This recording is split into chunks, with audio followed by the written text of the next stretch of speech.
غوره صفتونه چې د انبیاو صفتونه دي که غواړي اختیار یې کوي په دنیا او په آخرت کې به عزتمن ژوند ولري تل رښتینی واوسیږي که دا رښتینولي د بندګانو سره وي او که د الله تعالی سره وي امانتداره واوسیږي په هر څه کې خپل امینیت باید ثابت کړي چې زه امین یم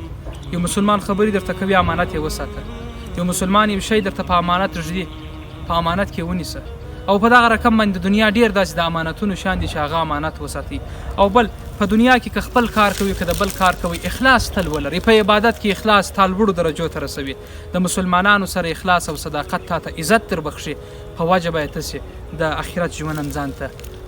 د خوشحالیو څخه برخمن کړي وي خدای تعالی دې دا درې غوره صفتونه زموږ په نصیب کړي السلام علیکم ورحمت الله